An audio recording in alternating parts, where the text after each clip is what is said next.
हमारा आज का टॉपिक है क्षेत्रफल। क्षेत्रफल ज्ञात करने के लिए हमें यह ज्ञात होना चाहिए कि किसका क्षेत्रफल निकालना है, परंतु हमारा टॉपिक है त्रिभुज का क्षेत्रफल। त्रिभुज का क्षेत्रफल ज्ञात करते समय हम समबाहु त्रिभुज, समकोण त्रिभुज और विषमबाहु त्रिभुज का क्षेत्रफल ज्ञात करेंगे। जैसे क्षेत्रफल की दृष्टि से त्रिभुज तीन प्रकार के होते हैं। क्षेत्रफल की दृष्टि से त्रिभुज कितने प्रकार के होते हैं? तीन प्रकार के होते हैं। क्षेत्रफल की दृष्टि से त्रिभुज कितने प्रकार के होते हैं? तीन प्रकार के होते हैं। कौन कौन होता है? एक होता है समकोण, एक होता है विषमकोण, एक होता है समबाहु त्रिभुज। होता है समकोण त्रिभुज का क्षेत्रफल होता है 1/2 आधार गुणे ऊंचाई। क्या होता है? 1/2 आधार गुणे ऊंचाई। समबाहु त्रिभुज का क्षेत्रफल क्या होता है? √3/4 गुणे भुजा का वर्ग। ठीक है। समकोण त्रिभुज का क्षेत्रफल ज्ञात करने के लिए हमें कॉम्बिनेशन का ज्ञान होना अति आवश्यक है। कॉम्बिनेशन क्या होता है? कॉम्बिनेशन का मतलब होता है पाइथागोरस प्रमेय। पाइथागोरस प्रमेय क्या होती है?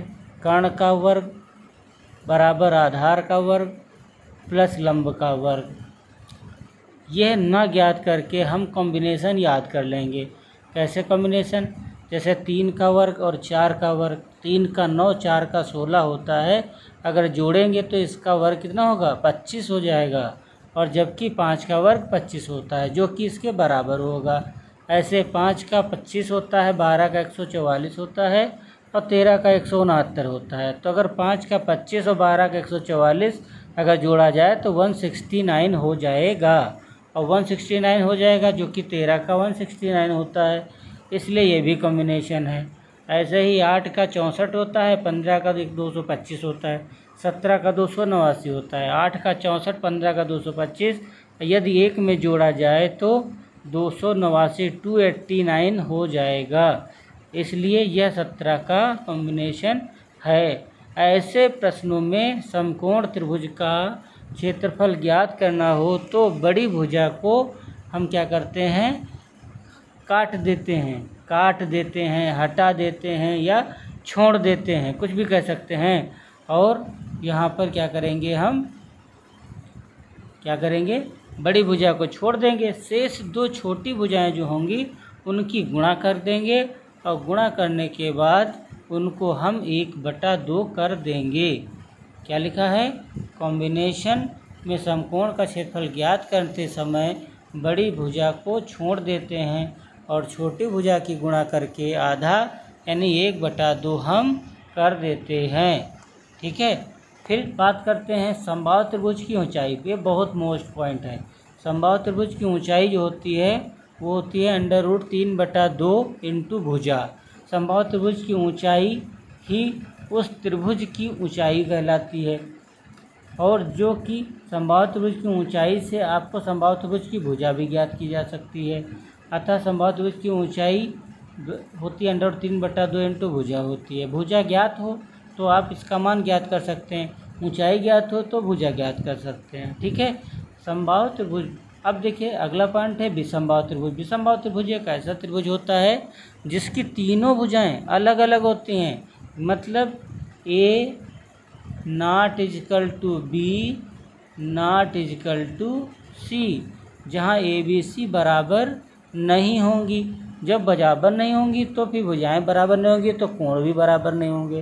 कोण भी बराबर नहीं होंगे तो इसका क्षेत्रफल भी बराबर नहीं होगा। ऐसी स्थिति में हम फार्मूला लगाते हैं विषमबाहु त्रिभुज का क्षेत्रफल बराबर S ब्रैकेट में S - C S - B S - C, जहाँ S क्या है? S विषमबाहु त्रिभुज का परिमाप है। क्या होता है? A + B + C/2 S का मान होता है, जबकि 2S परिमाप होता है। 2S S परिमाप नहीं होता, यहाँ पे गलती से S हो गया है, जबकि आपको यहाँ पे क्या लिखना चाहिए? 2S। क्या लिखना चाहिए? 2S।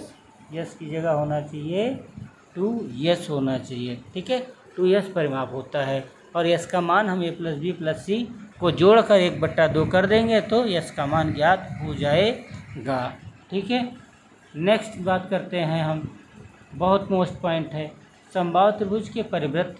अब एक समबाहु त्रिभुज बनाते हैं, समबाहु त्रिभुज बनाते हैं और हम इसके परिवृत्त, परि माने बाहर से एक वृत्त बनाते हैं, बना दिया, और इसकी ये उसकी ऊंचाई हो गई।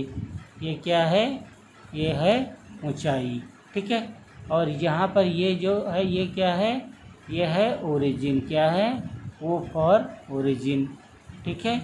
ओरिजिन जो होता है समबाहु त्रिभुज का, वो 2 और 1 में अनुपात में विभाजित होता है।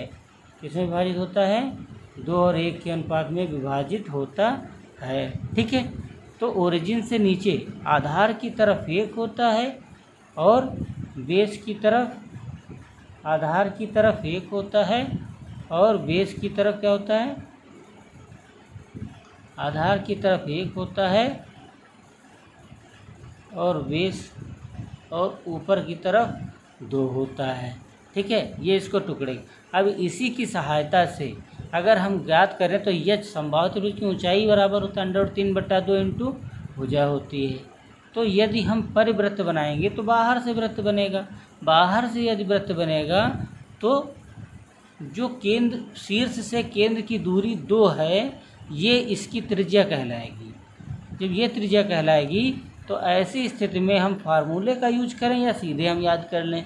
इसलिए हम सीधे रट लेते हैं। क्या रटते हैं? समबाहु त्रिभुज के परिवृत्त की त्रिज्या क्या होती है? समबाहु त्रिभुज की भुजा बटे √3।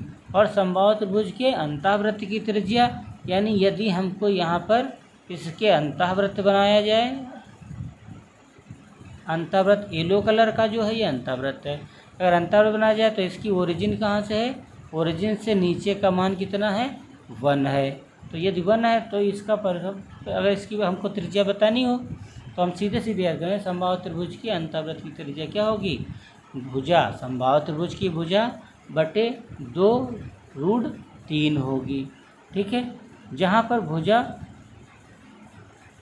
जो वह समबाहु त्रिभुज की है, भुजा किसकी है? ये समबाहु त्रिभुज की है, ठीक है। इस प्रकार हमारा यह टॉपिक क्लियर हुआ। आप सब लोग इसको पूर्णतया लर्न कर लें और अपना नोट्स बना लें, ताकि हम अगले वीडियो में आपको समकोण, समबाहु त्रिभुज और विषमबाहु त्रिभुज से संबंधित सारे प्रश्न हम आपको हल करके प्रैक्टिस के द्वारा ज्ञात करके बताए जा सकें। धन्यवाद।